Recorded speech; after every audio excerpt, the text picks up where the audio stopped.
thread this machine, but today I'm going to be showing you complete threading. The first thing that I'm going to do is I'm going to sew off these factory threads. And so by gently adding some tension here, not pulling too hard, I'm just sewing off the machine all the way through. So the first thing you do when you want to thread the Juki 655 is you need cone thread. Specifically, I like the thread for sergers, and we can cut some of this shit out. Because it's a lighter thread, you don't need full industrial standard sewing thread for this. I'm going to be using the upper looper, so those are all the blue thread marks. I'm going to be using, the red thread marks. I'm going to be using the lower looper, and then I've got to decide what my needle arrangement is going to be. I'm going to go into the manual and go to the lookup table. Looks like this. And I'm going to find the stitch chart. Looks like this. And I know that I want a 3-thread overlock. And you have two choices here. With the right needle, you get a 3 to 5 millimeter seam allowance. And with the left needle, you get a 5 to 7 millimeter arrangement. It came from the factory. And it's marked right here. You can even get close in here where you can see left and right. And this is how it came from the factory. It came from the factory with a 2-needle arrangement. We only are going to be doing 1 needle sewing today. So I need to take the needle out for my 3-thread arrangement because I don't want to perforate my fabric. So to do that, I get the serger tools bin, I get a small screwdriver, and I get the cleaning and threading tools. The first thing I do is use the hand wheel to raise the needle as much as I possibly can. And I open up this hatch by sliding to the side and opening this hatch. I now am going to slide the tool on to my left needle because that's the one I'm removing. And that keeps it from sliding down into the machine and all havoc breaking loose. Next, what I'm going to do is I'm going to loosen this set screw by gently screwing to the left, giving it a little wiggle. I didn't turn that very much, and pulling that out. And now I've freed the needle. You can see the needle. And now I'm going to set that aside, and I'm using the right needle today. And so I don't have to adjust that at all. That's already in the right needle position. If you're curious about this, you can gently lift the machine up, and you can see all the holes for needles down here. I've got the right and left needle position. So this is the right needle, there is this left needle position, and then there's another needle position here. So that's why there are 3 set screws. You can look up the fancy stitches in your manual to figure out what they're all for. Back to threading. I have chosen the right needle arrangement on the 3-thread overlock. So what I'm going to do now is go look that up in the threading chart, which is after the table. So 3-thread overlock. Once again, I've got this area open, and I'm going to use the hand wheel to bring these two, the upper looper, this being the upper looper, and the lower looper into this position right here,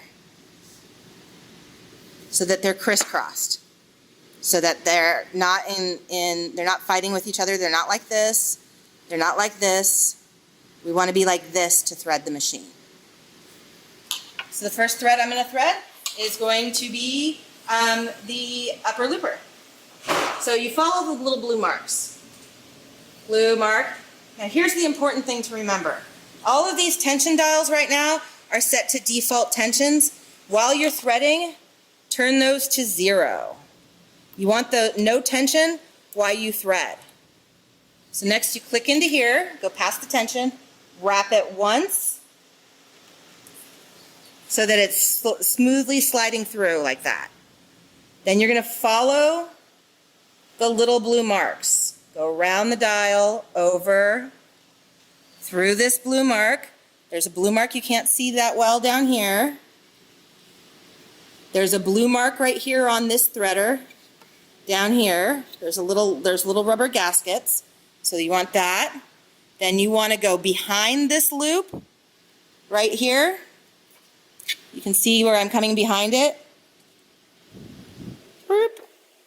And see how I'm coming up on top? Yay. Now I'm going to go to this thread guide right here. It's got a little blue loop right here. I'm going to go through that. And now I'm going to raise the foot. And I'm going to go through the looper eye. For this, you want to use tweezers. You can't do it without tweezers. You can try, it's going to suck. Also, if you need reading glasses or anything like I do, you're going to want that too. But it's much easier to thread this, with tweezers than without. So you want about a ½ inch, ¼ inch. You're going to thread that through. I'm kind of holding it with my finger so I can grab it with the tweezers on the other side and just pull that through until I get to my hand.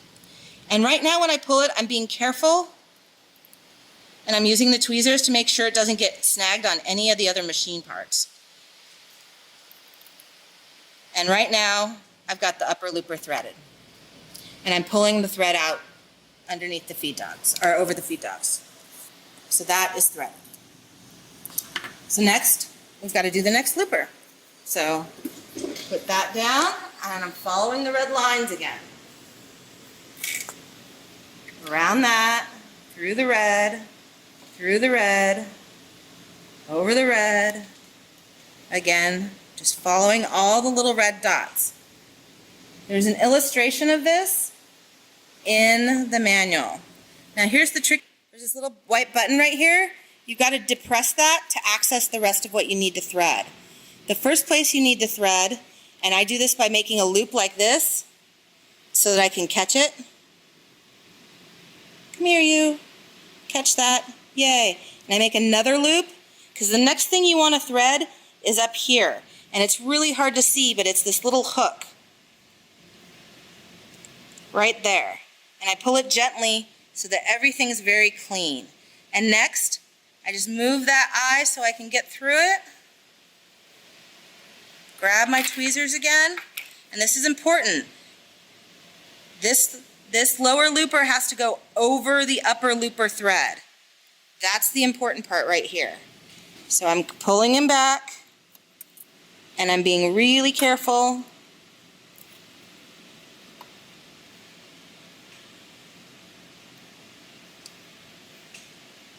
And I'm making sure that I don't get sucked under there. See, I got sucked under that. That's bad. I want to pull up and away. See how those two threads are? I didn't get that white thread under there. That's not good. So you don't want to do that.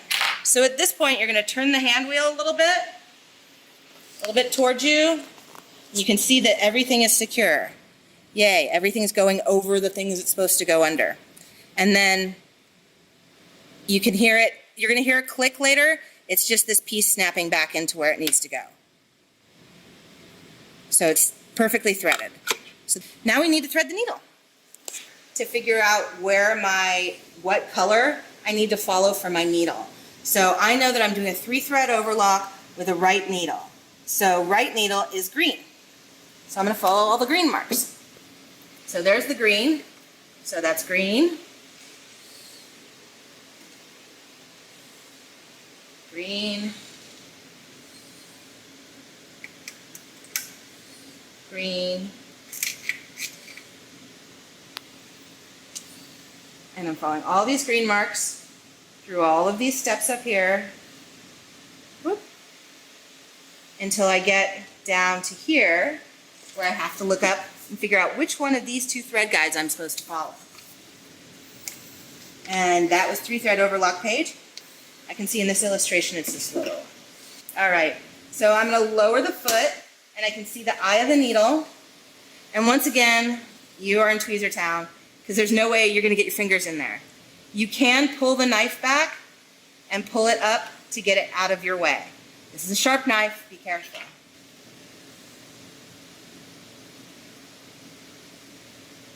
Right there through there. And I swear, I'm not super good at threading. It's the tweezers. The tweezers doing all the love. And then I'm pulling through all the way to the back until I don't have tangles, gently. And I'm raising the foot so that I can slide my thread without getting tangled in all the machinery. I want that thread to go under the foot and join the other two threads, all going up and to the left, away from the machine. So at this point, the machine is threaded, but I haven't formed a stitch. The next tricky part is setting the tension and forming a stitch. I'm going to roll the knife back and put that back in position. There are two knives on this machine, right here, these two knives. I'm going to put the cover back. I'm going to go back to my handy dandy thread guide and my stitch chart. I got my 3-thread overlock, and it tells you the tension and the stitch length. So the first thing I'm going to set is a stitch length, and it's between 2 to 5. And this knob here is the stitch length. And so 2.5, pretty standard stitch length. That's why the factory put the line there. Now, cutting width is 2. To set the cutting width on this machine, you can just pop this cover here. That's 2 to 5. And that's how much material is being cut off. I'm going to move that so you can see how the knife moves. It's moving the knife. We're going to stick with 2. It's pretty standard.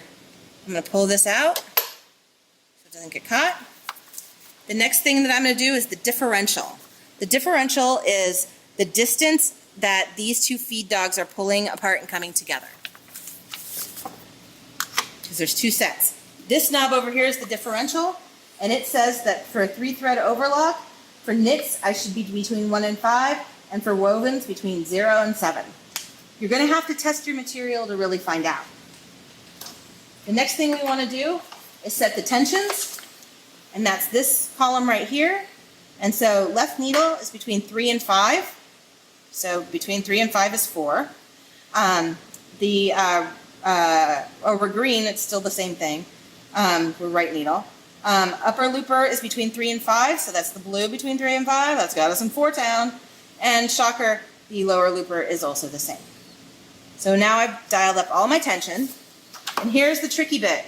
You have to do this. When you're forming a stitch with no fabric, you have to give a light bit of tension to these threads. If not, the machine's going to pull them back in, it's going to tangle, and it's not going to form a nice chain at all. So holding these gently, I'm forming a chain and pulling away. And you can see I've got a nice, even chain. Now I'm ready to sew fabric.